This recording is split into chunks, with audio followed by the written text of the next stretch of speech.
Yo, what up everybody? It's Stephen here from Mod2Fame and we are back with another video. You saw that crazy ass montage. That was the 2020 BMW M8. That's right. We're in the that newest of BMW, the new halo car for them. We're in it and we're taking it out for you guys. Right now, we're driving the car. It's in like a just grand touring mode because ultimately that's what the 8 Series is. It is a GT car, meaning that it's comfortable, easy to drive. You know, you can literally just use it to go do the run-of-the-mill things or whatever, whether it's going to work or whether it's going out to dinner, whatever the case may be. That's what the initial intent of this car is. For that reason, you do have a bit of weight that you're carrying, a bit of heft, and you feel it as you drive, you know, but it rides like really smooth. Like I'm going over not the best roads, you know, there's some bumps and stuff that I'm cresting over, but kind of just glides over it nicely. And just for the quick rundown, these cars, the M8, like I said, it is the halo car, so it's quite expensive. This one that I'm driving is $156,000. Not the cheapest, but if you're comparing it to that of a Mercedes S Coupe, AMG 63 S Coupe is going to be probably a little bit more expensive than this one. And if you're comparing it to the Porsche Panamera, it's definitely going to be more expensive than this one. So I guess pricing wise, when you look at it in retrospect to its competition, I guess it's fair. It's just cars are expensive now. It just is what it is. When you take this car at face value, and if you just wanted to buy this car for the purposes of going back and forth in comfort and style, because the car, it does look good. It has a lot of presence. I mean, it's a big car on the road, wide, takes up the lane, you feel comfortable in it, it's quiet. So if you want to buy a car for the purposes of that, and you want a BMW 8 Series, then you don't need the M8, right? But they got these two little buttons on the steering wheel right here that changes absolutely everything. And this is Mod2Fame. So as you guys know, we don't really do stock cars. The only time that we do a factory car is if it's a car that we know is going to be heavily modified. And this is going to be one of those cars that people are going to buy, and literally they're going to do what we're about to do now, which is put it in M2 mode, which I just did, which changes off the auto shifting. It makes you take it over, and you got to do a couple downshifts, and you lay into it. And that's why you're probably going to buy the M8. That's why you're going to spend almost $60,000 for the purposes of doing that. It's not just going to be to do the run-of-the-mill things.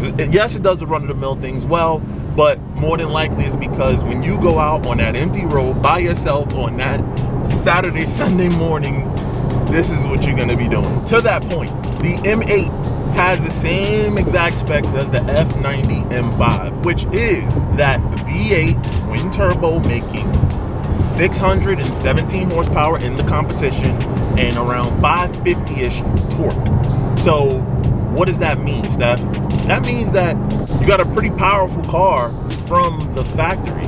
So I'm excited to see what people do. I mean, we've seen the numbers of what the M5 does, and this carries over even that same all-wheel drive that the M5 has. It carries over the same transmission that the M5 has. So it's going to be very easy to see the numbers of what this car is going to do in terms of performance when you start to mod it. As soon as you put that first flash on it, as soon as you put those downpipes on it, and let me tell you, the car sounds good. I'll let you hear it again.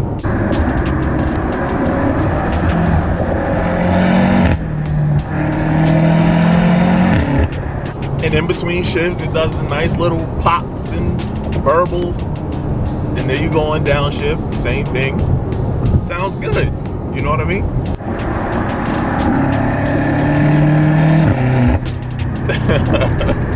Not bad at all, not bad at all. So like I was saying, man, we've seen this technology, we've seen it in the M5. It's the same, it lives the same in the M8. You know what I mean?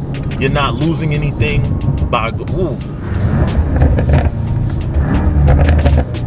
Okay, okay, okay. I see you, BMW. It's nice, it's nice. But so then Stephen, you know, if it's the same thing as the M5, why would I consider going the 8 Series? Well, The benefit to going with an 8 Series is this one is the coupe, and they are coming or probably doing some deliveries already on the Grand Coupes yet? Yes. So the Grand Coupes are already about to start coming in, M8 Grand Coupe. So there you go. If you want, I guess it's more of a question of which one you like the styling of more. Plus the M8 does feel a little bit more luxurious to me on the inside. It mixes sport and luxury even more so. It takes it to the next level on top of the M5, in my personal opinion. Now, I haven't been shy in saying I'm not a huge BMW guy. So to impress me with a BMW is saying a lot. And I can tell you right now, so far, am I impressed is the question. To answer that question, sort of. So, am I impressed with the performance?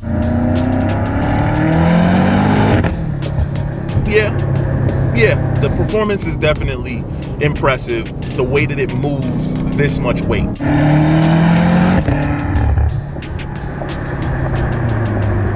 Am I impressed with the interior? This car is a white on red car. It has a diamond or quilted stitched doors. It has the quilted stitched seats. Is it very nice? Yes. The problem is there's another car that exists, and it's called the Mercedes S Coupe, which is not a performance car that much, but it's all luxury. You know, am I impressed with the design? It does have a really nice presence when you see it. It's a nice looking car. Initially, when I saw pictures of it and stuff like that, I wasn't so impressed.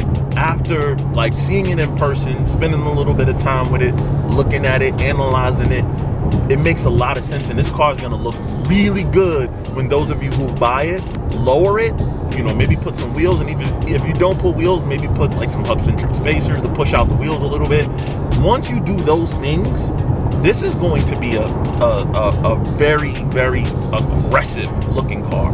I think BMW was very smart though. They got rid of the 6 Series altogether and replaced it with the 8.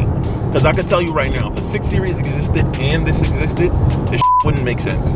Like, it would be no need for the both of them, because this just feels like, to me, a M6 replacement. That's what it feels like I'm driving right now. I spent a lot of time with the F13 M6, and that's what this car feels like to me. I guess the question is then, Stefan, if it's not the best luxury car and it's considered a luxury coupe, then like, where does it shine? Is probably what you're asking yourself right now. Where does it shine? You guys got to understand, that's a personal opinion question, and you asking me my opinion.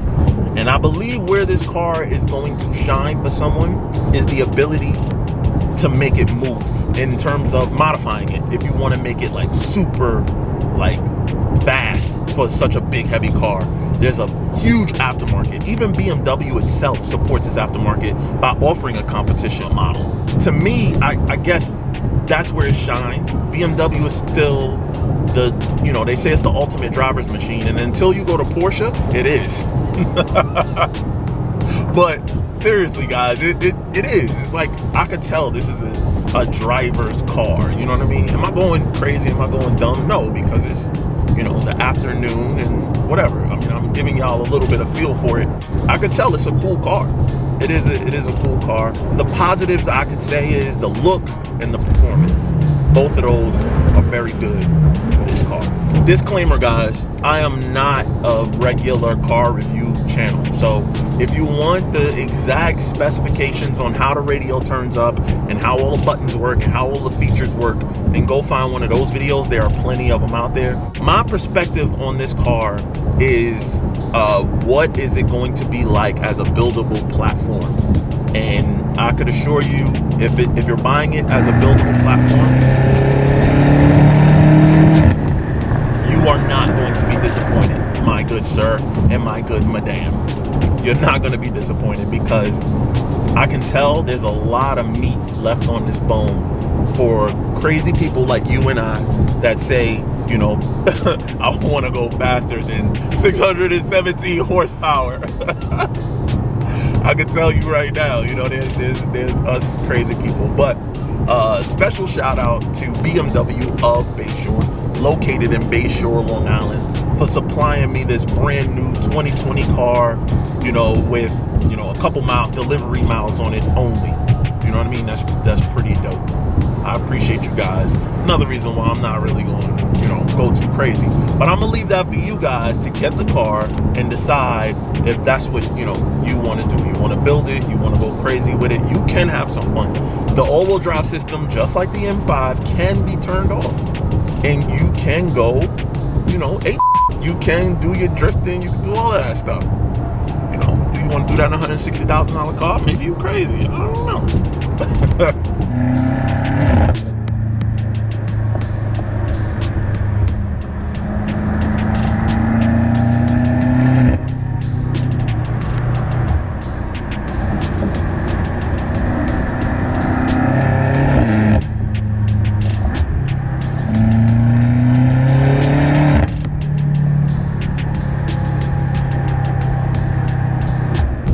Although I'm not a channel that talks about all of the feature content, what I can say is it has a ton of feature content. Whether it's gesture controls or, you know, I was just informed that this car actually has a new iDrive system, which is more intuitive. Things like you can say, hello BMW, and tell it you're cold, and I guess it'll warm it up for you. You know, all that stuff is cool. Like I said, though, if you guys are really deep into that kind of stuff and you want to know more about that, I can highly recommend, you know, maybe Doug DeMuro has a video on this car that goes more into detail of that stuff. Like I said, my focus is just, you know, how does it look? How does it drive? How does it feel in terms of performance? You know what I mean?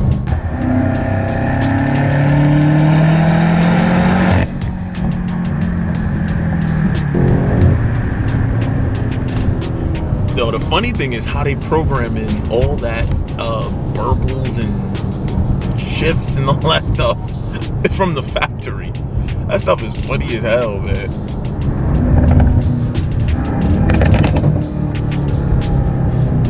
One more. Come on.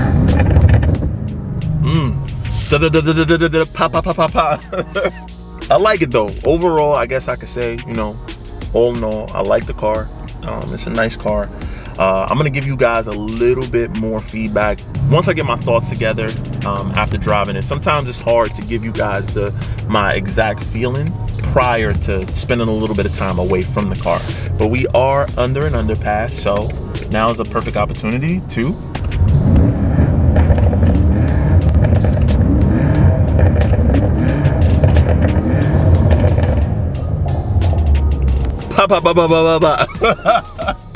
Yo, it is so funny, man.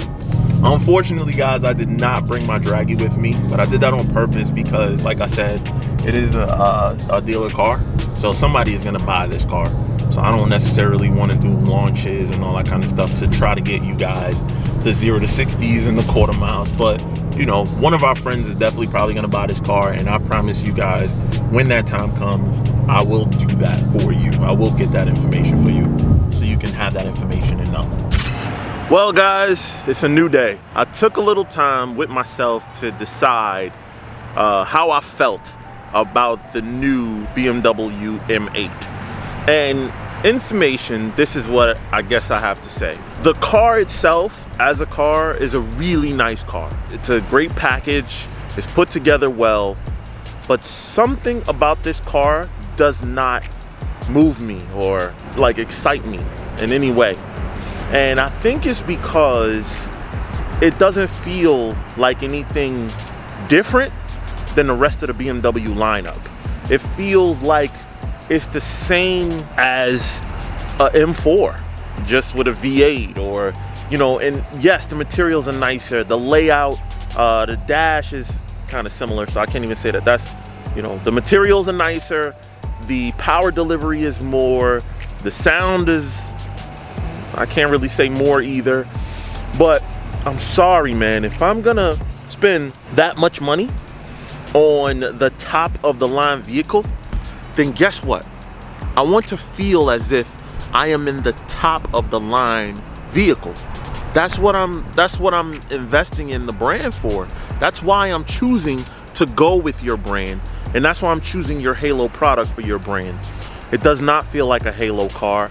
It feels like a step up from, you know, maybe the other ones. but not a huge step up. It just feels like nicer materials, nicer cars. So if it was my money, would I get the new BMW M8? Not me personally, but there's gonna be a lot of people out there who love BMW, and no matter what, you know, they're gonna love this car. Here's what I would say if you're gonna buy this car. Here's the buyer you probably are. It's going to be your only car. You're gonna use it every day, and you're someone of means. You don't mind spending, you know, $150,000 on a car, as long as that car can be performance oriented. It looks good, it presents well. You know, when you put it in M2 mode, you hear the crackles and pops, it excites you, but at the same time you can put it in comfort mode and go to the supermarket or go to a show on Broadway, whatever. That's gonna be the person that's gonna buy this car. If you're the type of person that needs to over-index in any one subject, there are different subjects in why people buy cars. Some people buy cars for luxury, to be the ultimate luxury car, and then some people buy cars to be the ultimate performance car. If you're the guy that's looking for either one of those specifically, you're gonna be sorely disappointed. So is there a customer for the car? Absolutely, there's a customer for the car. Me, I'm a guy that likes, you know, if I buy a luxury car, I want it to be uber luxury. So I'm gonna buy, you know, the S Coupe. If I'm a guy that likes performance and I need the ultimate performance, then I'm probably gonna end up with something that is more performance driven. If it has to be the ultimate performance car, then I'm telling you right now, for $150,000, I'm going with a Porsche or something, a 911, or I'm gonna go, I mean, honestly, you gotta think about it, the new Corvette is coming out. I'm gonna go with something that is specifically performance driven. Or if you're truly like me, then you'll buy the top of the line Hellcat Red Eye, and then you'll drive this every day like I do. Anyway, it's your boy Steffa here from Mod2Fame. If you like this video, you're probably gonna like more like it. So do yourselves a favor, subscribe now, share, like, and tell a friend, man. That's part of sharing. That's what we gotta do to keep this channel moving, growing, and if y'all wanna see more videos like this, it's what I need to see to make it happen. Anyway, thanks for hanging out with me today. I hope you liked the video. Like I said, as I'm about to hop in this Audi, that's the daily. I'll talk to y'all later. Peace.